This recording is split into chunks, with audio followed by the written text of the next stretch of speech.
este primer coloquio de estudios poscoloniales y subalternos. La dinámica es la siguiente: se van a presentar 2 conferencias y después de ellas habrá una ronda de preguntas. La primera conferencia es presentada por las alumnas Jamie Alejandra Palomino y Andrea Pérez García. El título es Neoimperialismo a partir del capitalismo, México y Estados Unidos de América. Adelante. Buenas tardes. Quiero comenzar la presentación haciendo primero una aclaración de lo que es el término imperialismo, colonialismo, neoimperialismo y neocolonialismo para que se vean un poco más familiarizados con lo que se va a ver. El imperialismo es el hecho de la invasión de un país a otro por medio de militarización y política, y el colonialismo es básicamente también lo mismo, el hecho de que entra un país a otro a invadirlo de una manera militar. Sin embargo, lo que vamos a ver que es el neoimperialismo, le puse el / neocolonialismo por el hecho de que varios autores, en lugar de usar neoimperialismo, usan neocolonialismo, pero se refieren más o menos a lo mismo. El neoimperialismo es el hecho también de cómo un país interviene con otro, pero no de manera militar, sino de manera económica, con las empresas, y cómo eso fuerza, o más bien forza, al país que está siendo invadido a pues adaptarse a sus ideales y a sus políticas por la presión que la economía ejerce sobre ellos. La pregunta que vamos a tratar de responder en la ponencia es si existe el neoimperialismo realmente y cómo es que se manifiesta. Y vamos a citar a Alberto Buitres, perdón, un pedacito y después vamos a explicarlo. Dice que la economía mexicana, cuyas bases pueden rastrearse desde la época novohispana, fue diseñada para el saqueo. Las actividades productivas a las que se les ha dado prioridad son aquellas encaminadas a enriquecer a la burguesía extranjera, minera, monocultivos, comercio y el comercio exterior. Y el ejemplo más claro que se puede ver en estos momentos es como el hecho de la introducción de nuevas gasolineras como es la Shelby Power, específicamente porque es una empresa estadounidense y es como se ve de una manera más clara la intervención de Estados Unidos a México. El hecho de que de que Estados Unidos esté metiendo estas empresas tan grandes que destierran a una de las empresas más bien despojan del poder que tienen una de las empresas más grandes de México, que es Pemex, es que crean muchas personas muy pobres y otras muy ricas, y eso hace también que haya una desigualdad económica muy grande y que haya muchas desventajas en la economía del país, porque al adentrar otras empresas grandes, las empresas chicas del país no se pueden mantener, no pueden igualar precios, y es por eso que van quebrando y obligando también a las personas a tener que trabajar en las empresas extranjeras, y eso afecta de manera directa la economía del país. Es importante que la gente sepa, porque no sé si han escuchado muchas personas que dicen, pues que nos quiten el gas natural y sus reformas energéticas y la gasolina y todo, pero no saben que los afectan directamente, porque por ejemplo, uno de los subsidios más grandes que hace Pemex es al IMSS, que es el Seguro Mexicano, el Instituto Mexicano de Seguro Social, que apoya a muchas personas de bajos recursos a que puedan tener no solo sus medicamentos, sino sus consultas médicas. Y a las personas, al no saber eso, al decir, pues de todos modos a mí no me toca ni un peso del petróleo, no luchan de verdad por sus derechos. Y en este momento, por ejemplo, no se nota tanto el hecho de que entró Shelby Power al país, porque apenas están entrando poquito, y 2, Pemex sigue teniendo los grandes ingresos por el hecho de que los ductos que tiene Pemex y los camiones y todo lo que transporta la gasolina y el petróleo sigue siendo de Pemex, pero tienen proyectos de 20 años donde ya no le van a rentar nada a Pemex y van a tener sus propios conductos y sus propios camiones y todo, y ahí realmente se va a ver afectada la economía de Pemex, no solo en la gasolina, sino en todas las. Se van a pagar más impuestos, se van a cerrar instituciones, se van a empezar a cerrar apoyos, y pues hay muchas personas que realmente necesitan de ellos.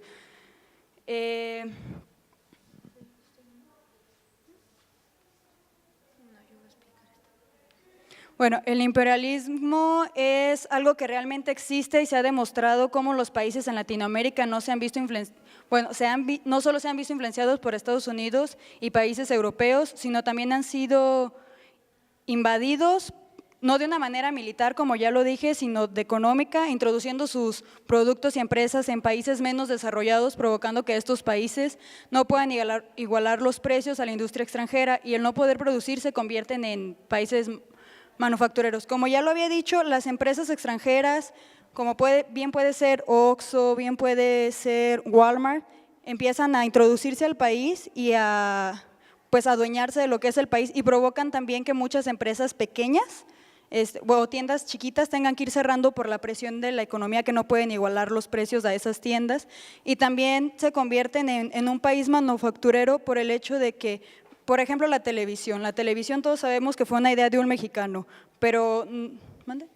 La blanco y negro y a color, de hecho, dos mexicanos distintos, pero ambas fueron ideas de los mexicanos. Sin embargo, no se les apoyó, no había el apoyo económico, no había quien dijera o quien se la jugara por su idea, y se tuvieron que ir a Estados Unidos, y ahora México, en lugar de ser un país con una patente de algo tan importante, es simplemente manufacturero. Y eso es lo que pasa. México, al no poder sustentar empresas o no poder como apoyar las grandes iniciativas, al igualar los precios de otras, terminan cerrándolas las empresas y volviéndose un país manufacturero, lo cual pues afecta de una manera directa a la economía del país, porque los países extranjeros vienen por la mano de obra barata. Eso implica que entre más empresas extranjeras vengan, más barato va a ser el sueldo de las personas. Pues como hemos estado mencionando, las empresas extranjeras sí se están metiendo muchísimo a lo que es México, y en esta imagen podemos ver algunas de las tantas marcas extranjeras que hay aquí, pero también sobre esto de cómo nos está afectando a los mexicanos en cuestión de la mano de obra. Por estas cuestiones de que las fábricas ahora sí extranjeras se están apoderando de México, el mexicano tiene que estar ahora sí adaptándose al salario que ellos están pagando, aún sabiendo que hay salarios muy mínimos y se podría decir que podría ser una explotación salaritaria. Pero también como hay mexicanos que tienen muchísimo talento, pero desgraciadamente aquí en México no los apoyan y se tienen que ir al extranjero para buscar un apoyo, aún si tienen que vender su idea sobre la innovación que tengan respecto a una tienda o a una empresa.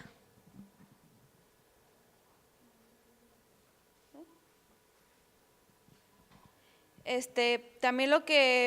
refiriéndonos al petróleo,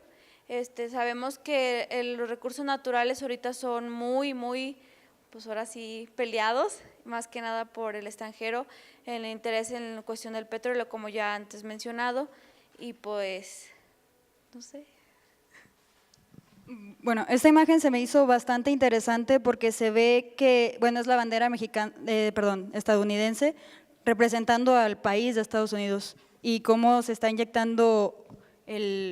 pues ahí dice aceite, pero lo podemos ver como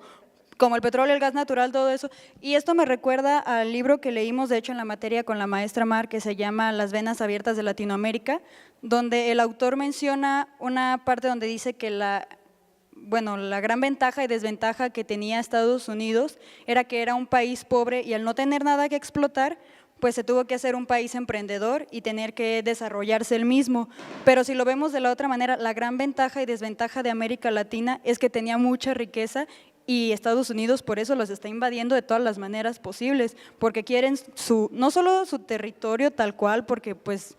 ni siquiera quieren el territorio porque no les gustan las personas, sino simplemente sus recursos. Quieren su gas natural, quieren su petróleo, quieren el agua, quieren todos los minerales para ellos poder seguir trabajando, porque pues realmente ellos no tienen para satisfacer la vida que quieren. Y respecto a lo que acabó de mencionar Jamie, vamos a citar a González, que dice que la riqueza actual es solo posible si es proporcional al despojo producido. Ese crecimiento acumulativo es solo posible sofocando a las dos únicas fuentes de la riqueza, el ser humano y la naturaleza en este caso. En esta gráfica podemos ver cómo fue deteriorándose la caída sobre la importancia del petróleo, tanto lo económico en cómo afectó también al país. Refiriéndonos también a González,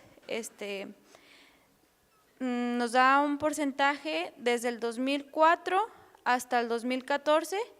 En el 2004 podemos ver la caída que fue lo más bajo y en el 2014 es donde más o menos está queriendo levantar otra vez México respecto a las ganancias de petróleo, pero seguimos viendo que hasta hoy en día otra vez volvió a decaer el petróleo. Bueno, en la gráfica específicamente se habla de la deuda externa que ha aumentado del año, podemos decir que en el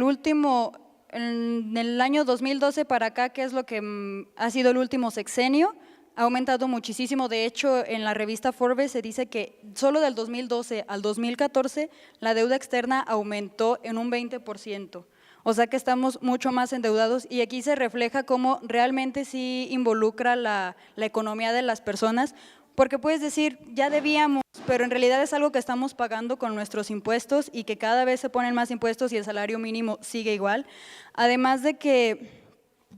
bueno, tenemos que ver en qué preámbulo o en qué contexto se desarrolla esto. Aumentó muchísimo la deuda externa y también estamos viendo que fue hubo la reforma energética, la privatización de la gasolina y todo es la entrada de más empresas extranjeras, que también eso ha hecho que el valor del peso mexicano vaya cayendo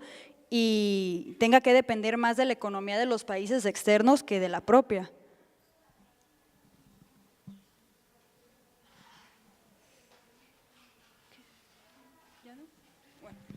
En la última diapositiva, esta es la última, solo es como una imagen de cómo realmente hay influencia política, porque primero que nada estamos viendo que ahorita está Donald Trump, que odia no solo odia Latinoamérica, pero específicamente a los mexicanos. Y al saber que la economía de México está tan inestable y que va a seguir inestable en el último tiempo, la esperanza de muchos es el sueño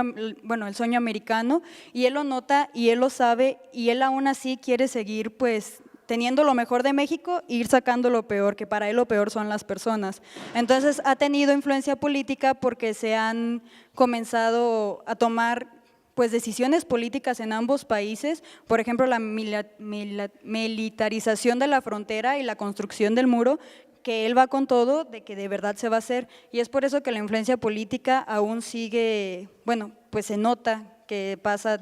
con este tipo de situaciones y muchas de las personas no están enteradas o realmente no saben del por qué está pasando.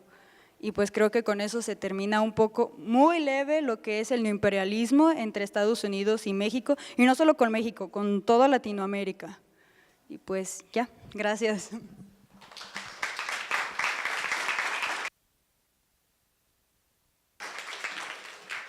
Gracias, chicas, y felicidades por su ponencia. Ahora continuamos con el compañero Luis David Soto de Santiago. Él nos presenta el tema Migración, movimientos, nuevos destinos y cambios en las sociedades en medio de los contextos económicos, políticos y sociales de América Latina. Adelante.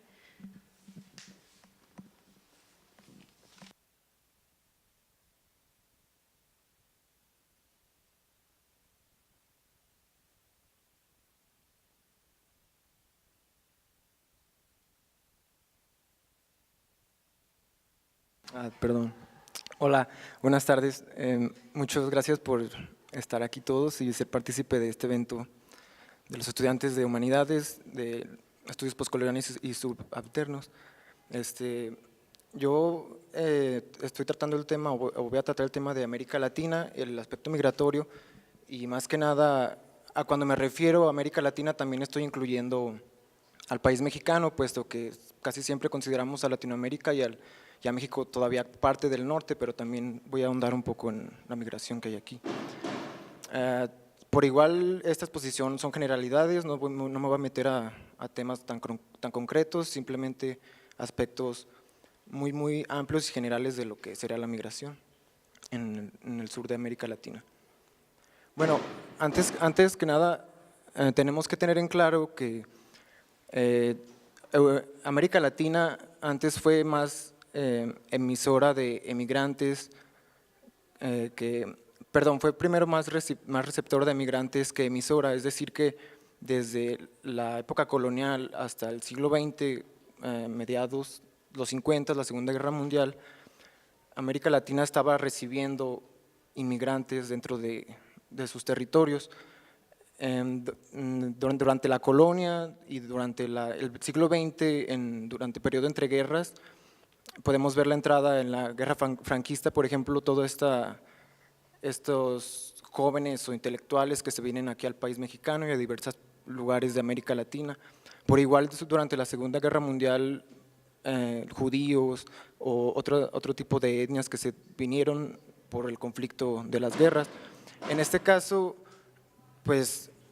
tenemos que decirnos desde cuándo América Latina empieza a ser emisora de migrantes o cuándo es que empieza este flujo de migración dentro del territorio.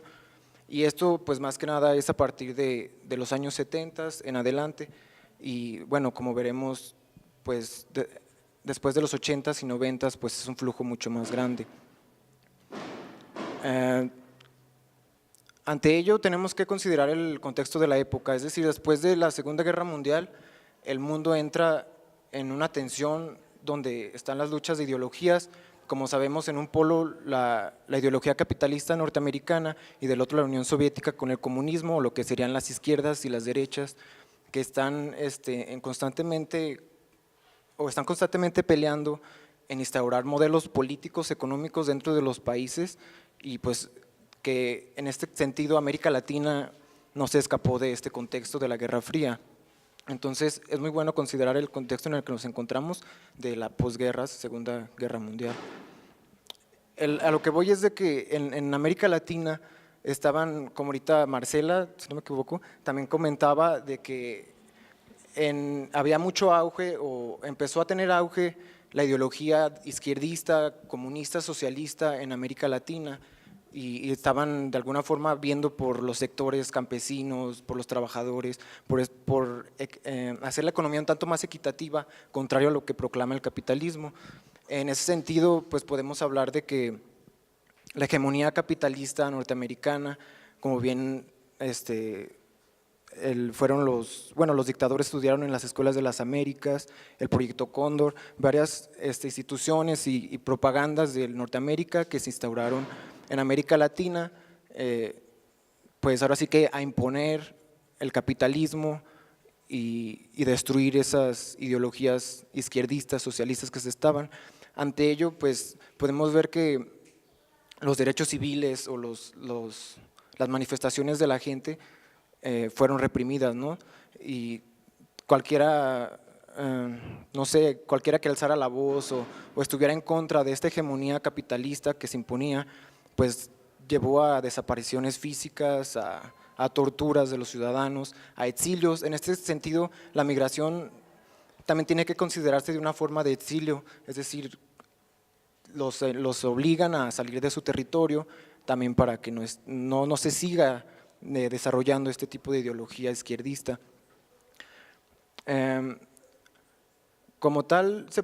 los flujos se pueden dividir a partir de los 70s y a finales de los 80s o al final de las dictaduras, la migración por exilio y también pues por desapariciones, pero como tal también tenemos otra a principios de los 90s y hasta la terminación de esta misma década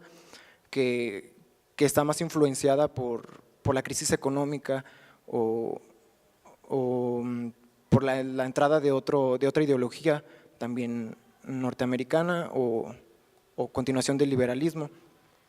En este sentido, ¿cuál era la finalidad de las políticas militares? Pues precisamente instaurar el neoliberalismo en Latinoamérica, esta continuación del sistema capitalista, liberal, pero un tanto ya más radicalizado, que individualiza a las personas en un sentido económico, con superación monetaria personal, pero que pues de alguna forma también debemos considerar que esta acumulación del capital solo se encuentra en ciertos grupos de la sociedad, ¿no? Y pues las mayorías están excluidas de este flujo monetario. Tomé una cita de David Harvey, dice: es un mundo en el que la ética neoliberal del intensivo individualismo posesivo puede convertirse en la pauta para la socialización de la personalidad humana. Su efecto es el creciente aislamiento individualista, la ansiedad y la neurosis en medio de uno de los mayores logros sociales jamás construidos en la historia humana para la realización de nuestros deseos más profundos. La calidad de vida se ha convertido en una mercancía para los que tienen dinero, como lo ha hecho la propia ciudad en un mundo en el que el consumismo, el turismo, las actividades culturales y basadas en el conocimiento, así como el continuo recurso a la economía del espectáculo, se han convertido en aspectos primordiales. En ese sentido, una vez instaurado el neoliberalismo, lo que tenían de fondo las dictaduras militares, pues podemos ver bajos índices de trabajos, crisis en los jóvenes, lo que también provocó empezar a ver hacia otros lugares, a otros sectores, como lo que se conocía, o se empezó a construir esta idea del sueño americano dentro de Latinoamérica, por lo que ofrece la superación económica norteamericana. Y así es como se dividen los dos flujos, tanto de las represiones, exiliados, y también por la crisis económica neoliberal que impulsa a las personas a moverse de su territorio y buscar nuevos ingresos, nuevos estilos de vida que les favorezcan en sus recursos o ingresos personales. Ahora bien, también debemos tener en cuenta que en los países próximos a México, la migración, aunque también esté instaurado el sistema capitalista o ciertas hegemonías de esta ideología política económica, debemos tener en cuenta que la migración en estos sectores también se debe a la violencia. Tenemos el ejemplo de Guatemala, Honduras, Salvador, los países que están aquí a un lado de México, pues como sabemos hay trata de personas, extorsión, secuestro. Por ejemplo, tenemos el ejemplo de El Salvador, donde pues la guerra civil se instauró también con ideales o intervenciones norteamericanas donde favorecían tanto armamento al gobierno como a los guerrilleros, y pues ellos estaban manipulando la cultura de este país, y pues también hizo la migración de jóvenes y niños. Por ejemplo, también tenemos a la Mara Salvatrucha que surge en este sentido de defender a los migrantes que se iban hacia el norte por esta causa de la guerra civil, y que posteriormente se hace un grupo delictivo que también comienza a tener extorsiones, secuestros dentro del territorio, ya sea migrantes o dentro de la localidad. Entonces también vemos que la migración latinoamericana tiene aspectos sociales en estos países próximos a México, que en este caso serían la violencia. Ahora, en México pasa algo muy particular. Me metía, o por lo que he visto, varias etnografías acá en antropología que también he realizado. La migración es muy diversa aquí en México, tanto porque hay una dinámica cultural entre los dos países. Por ejemplo, aquí en los Altos de Jalisco podemos ver que la migración es por una idea masculina que está en el entorno, es decir, los jóvenes crecen sabiendo que en cuanto son grandes se irán a Estados Unidos a trabajar y mandar recursos o ingresos aquí a este país. Entonces podemos ver que es todo un proceso de endoculturación donde se van formando estas ideologías de qué es ser hombre en los Altos de Jalisco, y pues qué es, ¿no? Sino irme a Estados Unidos, arriesgar en el camino, mandar ingresos a mi familia, y pues de alguna forma se quedan aquí las mujeres, los hijos, y constantemente está este flujo de movimiento entre hombres. Entonces eso es también lo que pudiéramos llamar desde la sociología, las fuerzas sociales, todo este constructo de las normas, las reglas, la organización social que te impulsan y que te adentran una subjetividad dentro de la cultura para ser parte, y en este caso migrar yo como hombre, alteño, masculino, me voy, migro, y pues que también de fondo está la ideología inversa de los Estados Unidos, ¿no? Otro tipo de migración aquí en México es por parentesco. Como tal, como sabemos, alguien que tiene las dos nacionalidades, tanto norteamericana y mexicana, se casa con alguien de aquí, por así decirlo, se va a Estados Unidos, arreglan papeles, y aquí pues ya no solo es un flujo de una persona, sino que de familias enteras que también optan por insertarse en la cultura norteamericana. Entonces también vemos que el parentesco es muy impactante, muy fuerte, porque rompe con todos los esquemas de papeleos, de restricciones. O sea, el lado familiar pues de alguna forma te hace insertarte y ser parte de la cultura norteamericana. Aquí tenemos estos dos ejemplos de migración, que no solo es esta, y otra también es que México no se escapa de este sistema neoliberal, puesto que en los 90s, con el sexenio de Salinas, vemos que se instaura el neoliberalismo, el Tratado de Libre Comercio con él, y también pues México empieza a tener pues escasez económicas o una mala regulación o repartición del capital entre las sociedades.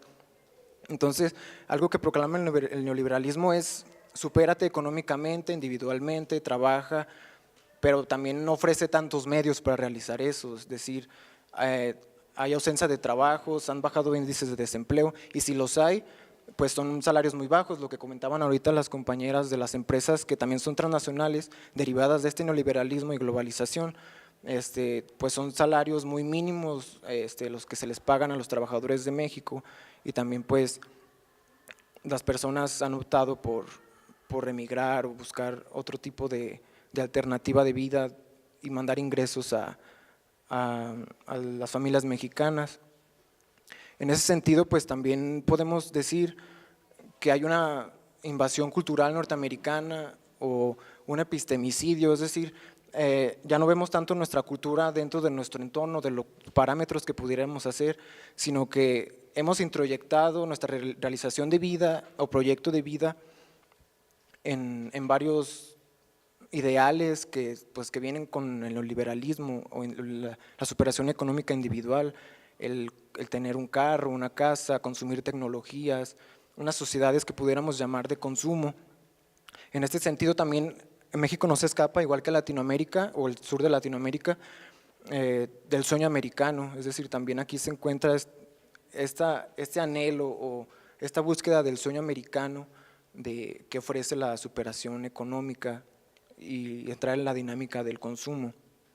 Aquí también cité a David Harvey y también pone,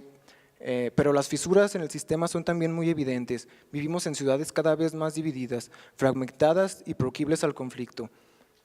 La forma en que vemos el mundo y definimos nuestras posibilidades depende del lado de la barrera en que nos hallemos y del nivel de consumo al que tenemos acceso. Es decir, pues en México también está este anhelo del sueño americano, este estilo de vida, lo que también provoca personas de toda la esfera social, ya sean trabajadores, estudiantes, ingenieros, todos los sectores de la estructura social que optan por irse a integrarse en la dinámica cultural norteamericana del consumo y la superación económica. Bueno, en ese sentido vemos que es un tema muy general de los tipos de migración que existen dentro de este lado del país del continente americano y bueno, pues de alguna forma dejar claro que este proceso migratorio o estas cosas que pasan también son producto de la continuación o de este sistema colonialista, y precisamente estos estudios postcoloniales tratan de analizar lo que ha dejado el colonialismo y analizar esas estructuras de poder o de asimetrías que existen en los diversos países y empezar a generar nuevas teorías, nuevos proyectos de vida, nuevos proyectos económicos, políticos, donde puedan equipararse o regular toda esta asimetría que ha dejado el colonialismo. Este es un aspecto importante, pues. De hecho, una epistemología de un autor de estudios postcoloniales pone a Norteamérica como la continuación postmoderna, es decir, quitar a Europa de este continente enaltecido, hegemónico, que está al mando del capital, del imperialismo y de estar en lo alto y sobre otros países, pero ¿quién tomaría este papel? Pues precisamente Norteamérica, y esto es lo que hace Norteamérica, o lo ha hecho al menos en Latinoamérica, instaurar modelos económicos, políticos, que de alguna forma están o vienen con el devenir moderno, el neoliberalismo, la continuación de esta ideología. Y precisamente esta es uno de los pues cuestiones, objetivos de los estudios postcoloniales, de analizar esta estructura, sí ver al pasado porque es importante, pero sobre todo considerar también el presente y lo que esa estructura colonial nos ha dejado y ha hecho dinámicas sociales, políticas y culturales dentro de los países. Y como tal, un problema migratorio que no se puede dejar de lado es que independientemente de las razones por las que se marchen las personas, ya sean económicas, sociales, culturales, como vemos en México. Pues de alguna forma, cuando se marchan, dejan una desintegración social o los núcleos, las familias quedan desintegradas. En ese sentido también se caen las estructuras sociales, las instituciones, las familias, la política, la educación, y todo eso influye en la estabilidad de una cultura. Pues de alguna forma todo esto está deshaciendo estructuras sociales, está deshaciendo cosmovisiones, está deshaciendo raíces, orígenes, y pues está desapareciendo o ahora sí que destruyendo culturas, ¿no? Y pues que también no se puede dejar de lado que el individuo que se marcha no pierde del todo su raíz, ni su origen, ni su identidad, pero constantemente en estos flujos migratorios pues va transformando sus ideales, va adquiriendo nuevas adscripciones identitarias y pues de alguna forma también olvidando, no del todo la suya, pero ya no está inserta en ella. Y bueno, también pues considerar que la migración siempre ha existido, pues el humano o la humanidad siempre ha tenido esta característica, pues a lo largo de la historia tenemos ejemplos, ¿no? Dígase, no lo sé, el comercio de la seda entre el Imperio Romano y China, cómo migraban por cuestiones de comercio, por ejemplo, cuando conquistan América, que también está inserta esta movilidad comercial, pero que constantemente o por los contextos la migración varía, ¿no? En este caso, pues lo económico, lo político, lo cultural, y pues que de alguna forma siempre ha estado en el hombre ir más allá, pero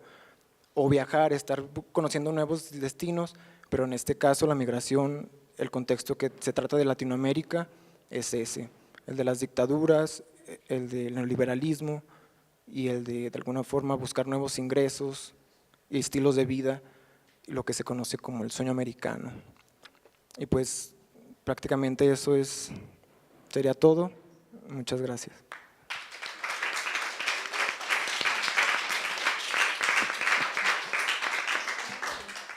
Pues agradecemos la participación de David en esta mesa de ponencias y continuamos con una breve ronda de preguntas. ¿Alguien quiere hacer alguna pregunta?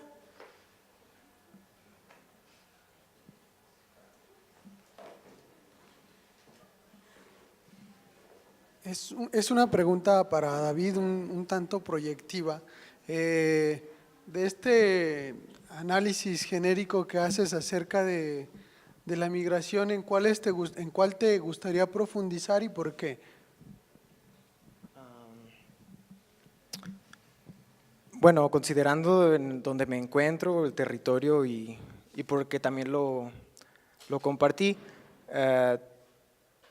pues considerar este espacio de los Altos de Jalisco. De hecho ya lo he hecho varias veces en ocasiones que he ido a ciertos municipios, ya sea de visita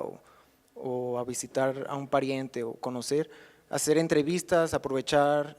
que son etnografías vagas, ¿no? Por así decirlo, pero que nos ayudan a ver, a comprender toda esta realidad que está dentro de estos territorios, y creo que ahí sería, bueno, en lo personal me gustaría profundizar cómo está esta dinámica de aquí en mi entorno de los Altos. También aquí en Lagos tenemos casos similares, pues, pero pues más que nada en otros municipios un tanto más pequeños, le llaman por ahí los pueblos sin nombres, ¿no? Porque literalmente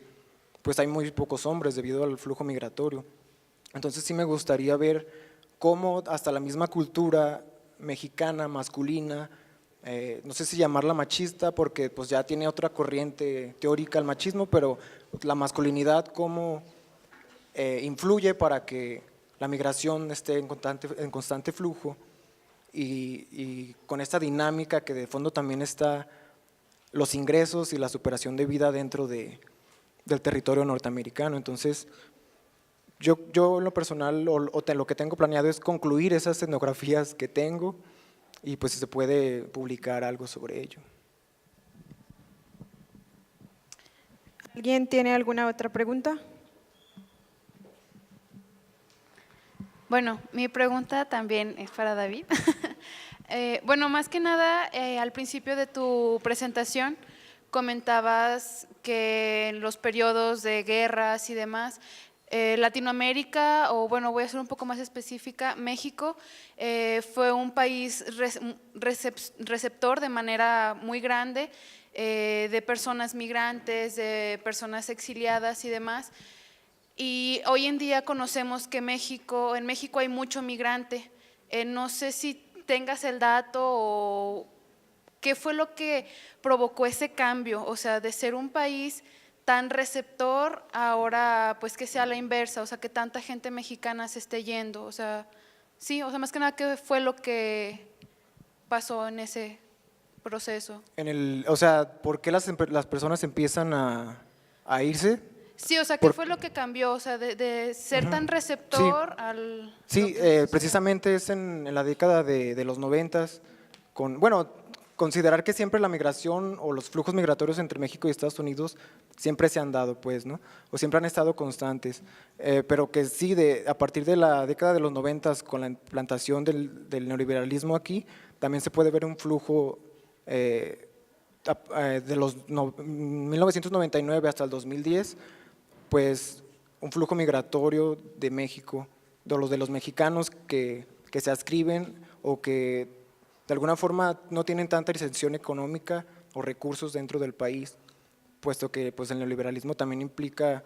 una regulación del capital, pero no se encuentra en todas las esferas sociales. Entonces eso también es lo que, desde ahí es cuando empieza México a tener un carácter más económico y político para emigrar, porque como en Los Altos siempre ha existido esta dinámica, pero cultural, entonces ya tiene varias décadas, pero en México, a partir de los 90s, la migración por cuestiones económicas es que comienza el índice de ser más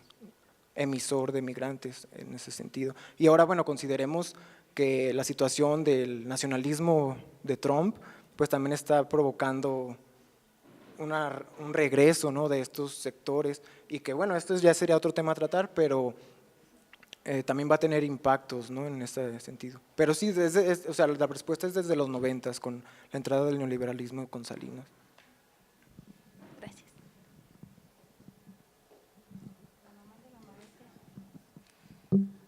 Bueno, yo tengo una pregunta para Jamie y Andrea. Bueno, ya nos explican muy bien esto, ¿no? Pero esa invasión que ustedes están viendo de Estados Unidos, en el caso específico de México, que no es militarizada, sino ideológica, ¿verdad?, en cierta manera. Bueno, la pregunta es, quisiera saber su opinión, ¿no?, de qué manera afecta ese neoimperialismo a México en el aspecto social y cultural, y de qué manera se ve reflejado. ¿Ustedes cómo es que ven que se está viendo reflejando esa intervención en el aspecto social y cultural? Bueno, en mi opinión, en la cuestión de la cultura, culturalmente y socialmente, es de que también los mexicanos nos estamos separando mucho de nuestra identidad. Entonces, también al introducirse Estados Unidos como tal, no tanto económicamente, sino también como ideológicamente, también ya nos estamos como idealizando a ideas que vienen desde fuera, y a lo mejor unas personas piensan que como allá es el mejor salario, por así decirlo, tomando en cuenta la cuestión económica, cuando les dan aquí un trabajo, lo ven como pues más o menos que está bien pagado, ¿no? Pero cuando realmente se puede ganar más, pues ahora sí, no yéndose tan lejos. Pero no sé. ¿Y de qué manera afecta eso en un aspecto social? ¿Puedes repetir la pregunta tal cual? ¿De qué manera afecta ese neoimperialismo? Bueno, ya nos hablaron de la cuestión pues económica, ¿no? Pero en el aspecto social y cultural al mexicano, bueno, ahora sí depende cada quien qué entendemos por mexicano, pero ¿de qué manera se ve afectado eso en el aspecto social y cultural? Bueno, en el aspecto social, la manera en la que más afecta es el hecho hablando de economía, los recursos bajos y la forma de vivir que se acostumbran a eso, y también se mueven a Estados Unidos es el famoso sueño americano que de hecho pues también habló él, que fue la globalización. Lo que hizo fue que comenzaron a decir que éramos ciudadanos del mundo, pero en realidad no, es el mundo de unos cuantos ciudadanos. Entonces, de esa manera afecta porque comienzan a quitarle los recursos para dárselos de otra manera, y de una manera cultural porque al verse de una manera de aprietos en la economía, comienzan a emigrar y, bueno, comienzan a migrar y comienzan a adaptar otras formas de vida, y eso también se ve reflejado en la salud, porque por ejemplo, Jalisco es el país, bueno, el estado que tiene más enfermedades de transmisión sexual en todo México, y eso es porque los hombres se van a Estados Unidos, tienen relaciones allá, regresan y contagian a sus parejas. Entonces, aparte de la cultura, cómo se va transformando, cómo es que el mexicano también se ve de una manera, los medios de comunicación lo han hecho sentir que se ve de una manera como más pequeño o menos importante que Estados Unidos. Y hablo sobre todo, bueno, quise hacer la exposición sobre todo Estados Unidos, México, por el hecho de la cercanía. No sé si han escuchado el dicho que dice, pobre México tan lejos del cielo y tan cerca de Estados Unidos. Es por el hecho de que la cercanía hace que sobre todo pues Estados Unidos invada más de una manera pues en sus mentes por la comunicación, pero sin necesidad de entrarse, todos tienen como la necesidad de semejanza al otro país, y eso hace que al querer tener una semejanza con ese país que ven como primermundista, yo como tercermundista, queramos ser como ellos, y no vemos que en realidad México es mucho más rico y no necesitamos igualarlos a nadie, sino saber aprovechar los recursos. De esa manera social y cultural es como afecta. Bien, y una para David también. A ver, David, entonces, ¿qué aportan las humanidades a este problema? ¿Sí? Tú como humanista, bueno, ya sabemos, identificar el problema, ¿no? Es incluso el objetivo de tu trabajo en esta ocasión. Pero entonces, o sea, ¿cuál podrías considerar que es lo máximo que puede llegar las humanidades ante este problema? Su máxima aportación, ¿cuál puede ser? Porque sabemos que no nos corresponde solucionarlo hacia nosotros, ¿verdad? Entonces, ¿qué será lo máximo que le corresponde a las humanidades? Pues precisamente, bueno, considero que, bueno, yo y con mis compañeros como humanistas tenemos que estar al tanto o conocer la verdadera esencia, bueno, sin ponernos ontológicos, o la verdadera realidad de lo que pasa en un sistema social, es decir, conocerlo de alguna forma analítica, pues tampoco no decir que esos que migran en la bestia, ¿no?, del tren y decir nuestras construcciones culturales dentro de ello, sino que meternos a análisis estadísticos, políticos, económicos y como tal, si se puede, una vez estudiado y analizado, empezar a generar propuestas, ¿no?, o cuestiones de cambio que yo lo sé que lleva quizás hasta décadas, ¿no?, que los días no cambian de un día para otro. Yo creo que lo importante como humanistas es empezar a visibilizar todo eso que está pasando, conocer la realidad de ello, hacer análisis teóricos, prácticos, y también de alguna forma en algún momento de la vida como humanistas, si se puede meternos al área de la gestión, ¿no?, o empezar ahora sí que a exigir que se vea a las autoridades correspondientes, pues, ¿no?, ya sea llámese el Estado, el gobierno, que empiece a ver por estos problemas sociales que se encuentran. Entonces, creo que desde ese punto de vista, las humanidades tienen un carácter muy amplio ahí y muy profundo, o sea, hacernos críticos de lo que está pasando y concientizar a la comunidad, sobre todo a la ciudadanía, de lo que acontece en nuestro contexto y del por qué y qué ciertas medidas pudiéramos tomar para ello, ¿no? Y en este caso, pues lo que se plantea en estos temas, pues es precisamente eso, ¿no?, empezar a cuestionar, analizar esas estructuras que están dentro de los países, estas asimetrías, este sector subalterno, que así lo llamamos, por así decirlo, con el devenir moderno colonial, y empezar a ver el por qué, porque lo que pasa ahorita no solo es cuestión de algunos de ayer, de semanas pasadas, sino que es todo un contexto histórico que habrá que analizar, ¿no? Entonces, en ese sentido, creo que los humanistas podemos profundizar en ello y empezar a gestionar en algún momento. Esperemos que esto se reproduzca, no solo para exponerlo, sino que también todos los temas que se estén dando aquí, pues que en algún momento lleguen a un área de gestión, a promover algo, sí, a una práctica, ¿no? Así como tal. ¿Alguien más tiene alguna pregunta? ¿No? Pues entonces agradecemos la participación de los compañeros de esta mesa.